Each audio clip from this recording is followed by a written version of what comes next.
मेरे अपने YouTube channel dark horse पर आप सभी का स्वागत है।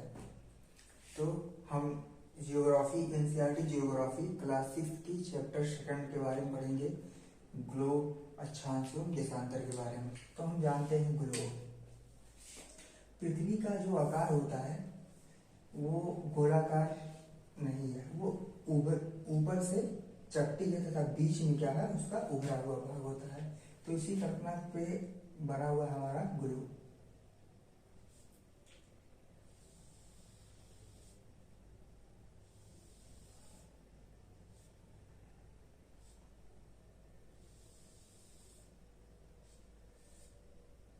ये है ग्लोब, ये हमारा नॉर्थ पोल, ये हमारा साउथ पोल।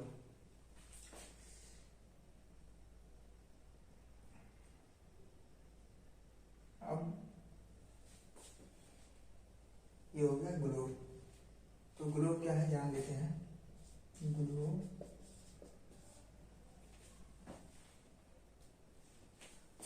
ग्लोब पृथ्वी का लघु रूप में वास्तविक प्रतिरूप है। ग्लोब क्या है? पृथ्वी का लघु रूप में वास्तविक प्रतिरूप है।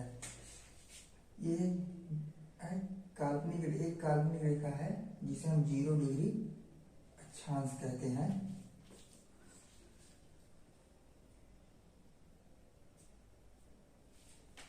जो क्या करता है, इस ग्लोब को 2 बराबर भागों में बांटता है। ये हो गया उत्तरी गोलार्ध, ये हो गया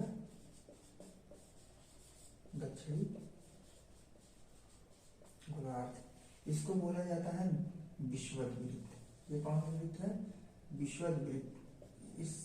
इसे नाम के नाम से जाना जाता है, इसे विषुवत वृत्त के नाम से जाना जाता है, जो ग्लोब को 2 बराबर भागों में बांटता है। इसे ही हम अक्षांश रेखाएं कहते हैं। जो रेखाएं क्षैतिज में पश्चिम से पूरब की ओर जाती हैं वो क्या कहलाती हैं? अक्षांश रेखाएं कहलाती हैं। यह विषुवत रेखा से उत्तरी ध्रुव की ओर 90 डिग्री में क्या है विभाजित होती है। 0 से लेके 90 डिग्री तक विभाजित होती है।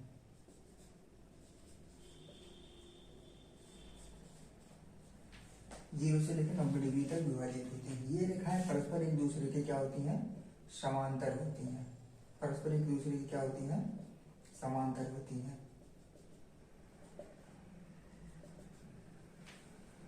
विषुवत रेखा अब हम क्या समझ गए इसमें? विषुवत वृत्त समझ गए हैं। उत्तरी गोलार्ध क्या होता है ये जान गए हैं। दक्षिणी गोलार्ध क्या होता है ये जान गए हैं। यानी विषुवत रेखा के उत्तर की ओर बनने वाले, उत्तर की ओर जो गोलार्ध है वो हमारा उत्तरी गोलार्ध। विषुवत रेखा के नीचे जो है दक्षिण की तरफ वो हमारा दक्षिणी गोलार्ध। समझ में?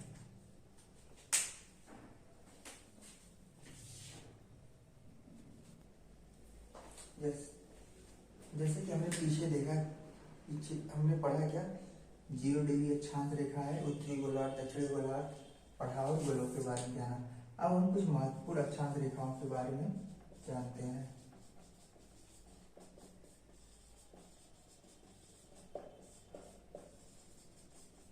रेखाएं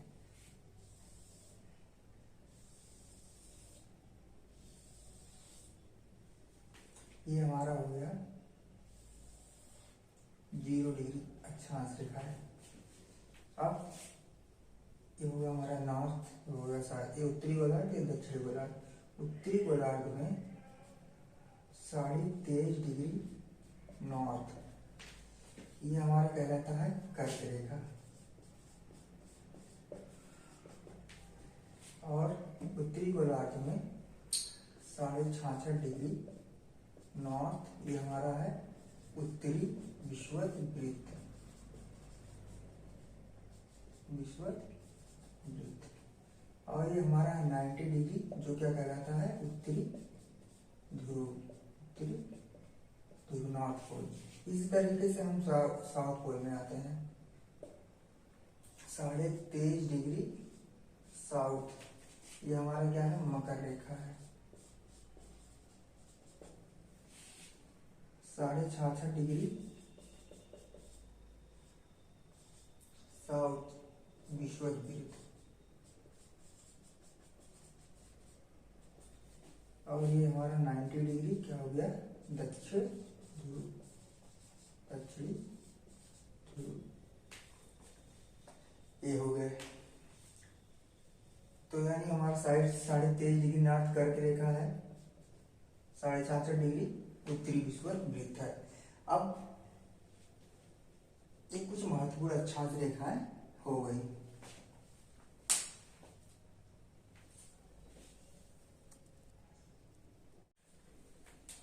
इसी तरह से कर्क रेखा, उत्तरी गोलार्ध में कर्क रेखा और दक्षिणी गोलार्ध में मकर रेखा के नीचे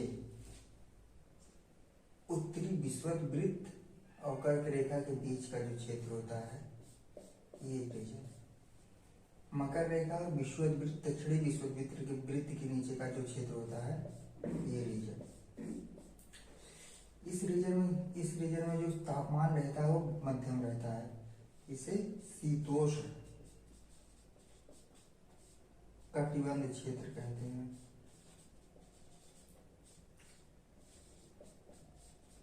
इसे क्या कहते हैं, शीतोष्ण कटिबंध क्षेत्र कहते हैं। ये भी शीतोष्ण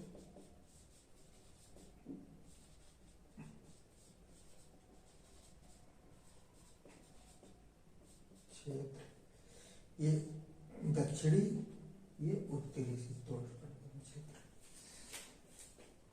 उसके बाद इसी तरह से जब हम ध्रुव की ओर बढ़ते जाते हैं तो इस क्षेत्र में सूर्य की किरणें क्षितिज से ऊपर नहीं जा पाती, जिसके कारण क्या होता है कि ये पूरा क्षेत्र, ये पूरे क्षेत्र में क्या होता है, हमेशा तापमान 0 डिग्री सेल्सियस है, उससे भी कम रहता है। तो इस रीजन को हम लोग कहते हैं शीत कटिबंध, शीत कटिबंध।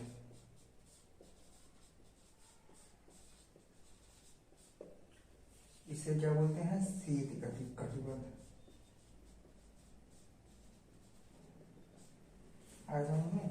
ये रहे तापमान के आधार पर क्या बोलते हैं, ग्लोब पर तापमान के आधार पर बांटा गया क्षेत्र कह सकते हैं, ये जोन कह सकते हैं। ये हमारा उष्णकटिबंधीय है, ये बेल्ट हमारा शीतोष्ण कटिबंधीय है, शीतोष्ण कटिबंधीय, ये हमारा शीत कटिबंध। अब चलिए आगे चलते हैं।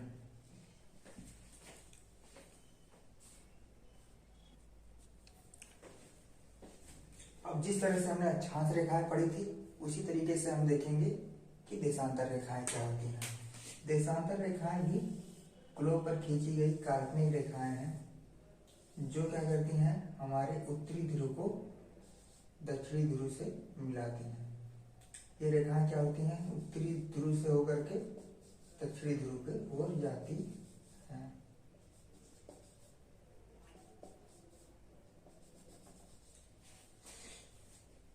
ये रेखाएं परस्पर समांतर नहीं होती है। ये रेखाएं विषुवत रेखा पर, इन रेखाओं के बीच की जो विषुवत रेखा पर, इस रेखा पर इनके बीच का जो गैप होता है वो सबसे ज्यादा होता है। लेकिन जिस तरह से हम ध्रुवों की ओर बढ़ते जाते हैं, ये आपस में एक दूसरे से क्या होती हैं, मिल जाती हैं।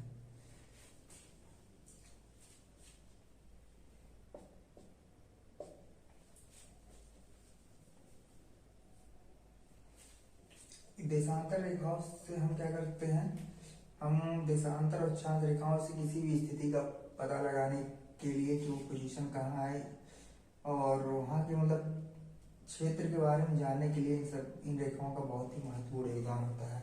देशांतर रेखा का सबसे महत्वपूर्ण जो उपयोग है वो हमारे समय को मापन में किया जाता है। जैसे कि जिसके लिए हम प्रधान प्रधान यमोत्तर यमोत्तर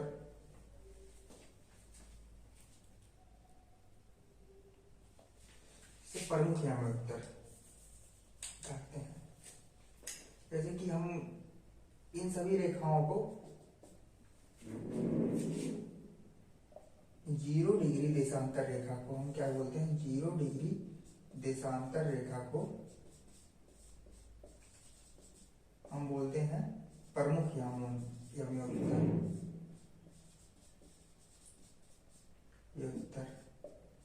इस रेखा के पूरब की ओर और पश्चिम की ओर कुल मिला के 180 डिग्री पूरब की ओर, 180 डिग्री पश्चिम की ओर रेखाएं खींची जाती हैं। 180 डिग्री ईस्ट और 180 डिग्री वेस्ट, ये दोनों एक ही रेखा है, एक ही रेखा होती है।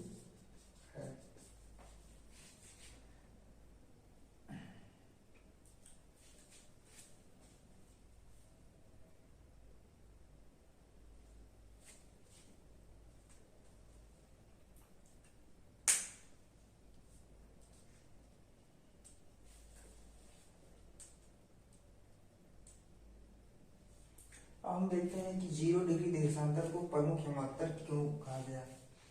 इसे वैज्ञानिकों ने समय का सटीक पता लगाने के लिए इस रेखा को प्रमुख यमोत्तर माना, 0 डिग्री देशांतर रेखा को। यह रेखा जो है ग्रीनविच से होकर के गुजरती है। इस रेखा के सापेक्ष हम और देशांतर रेखाओं, इस रेखा के सापेक्ष हम समय की गणना करते हैं और जगहों की। इसी तरह से आता है हमारा मानक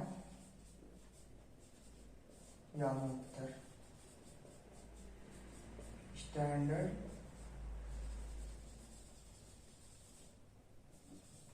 मेरिडियन। मानक यमोत्तर क्या होता है? मानक यमोत्तर होता है किसी देश का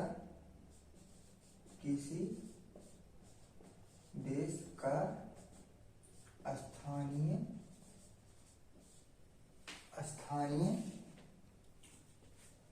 समय, किसी देश का स्थानीय समय।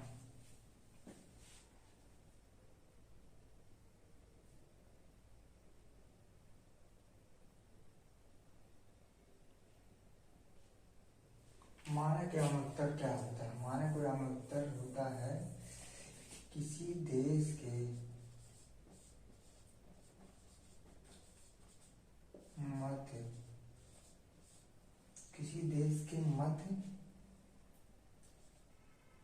मध्य भाग से गुजरने वाले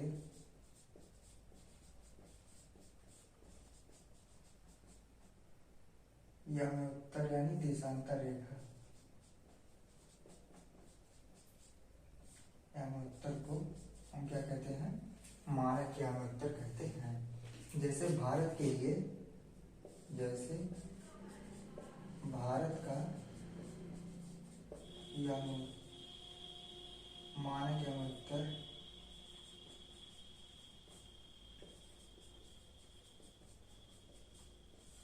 82.5 डिग्री होता है। Standard meridian for India is 82 degree.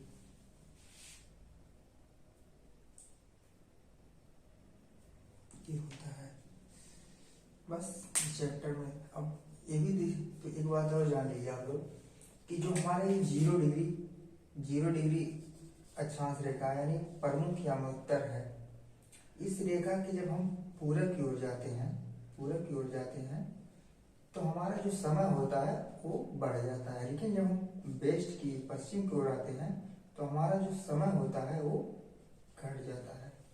यानी अगर जो किसी समय यानी दोपहर के समय अगर जो प्रमुख यामांक पर 12 बज रहे होंगे तो 15 डिग्री ईस्ट देशांतर रेखा पर क्या समय हो रहा होगा। तो इसके लिए हम क्या देखेंगे कि पूरा 360 डिग्री होता है, यानी अगर जो पृथ्वी 24 घंटे में कितना घूमती है, 360 डिग्री घूमती है, तो 1 घंटे में कितना घूमेगी, 15 डिग्री। 1 घंटे में कितना घूमेगी, 15 डिग्री। तो 60 मिनट में 15 डिग्री। 1 मिनट में कितना घूमेगी, यानी 1 डिग्री घूमने के लिए कितना मिनट चाहिए उसे, 1 डिग्री घूमने के लिए उसे 4 मिनट चाहिए। तो 15 डिग्री घूम रही है, वो भी पूरब की ओर, यानी 15 चौके 60, कितने मिनट हो जाएंगे वो, 60 मिनट हो जाएगा। क्या हो जाएगा, 60 मिनट इसमें ऐड हो जाएगा, यानी 12 बज रहा था प्लस 60 मिनट, यानी 1 बजे दोपहर।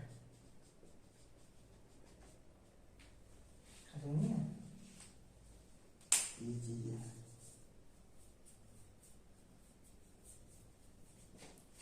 अगर जो आपको ये वीडियो अच्छा लगा तो लाइक शेयर एंड सब्सक्राइब।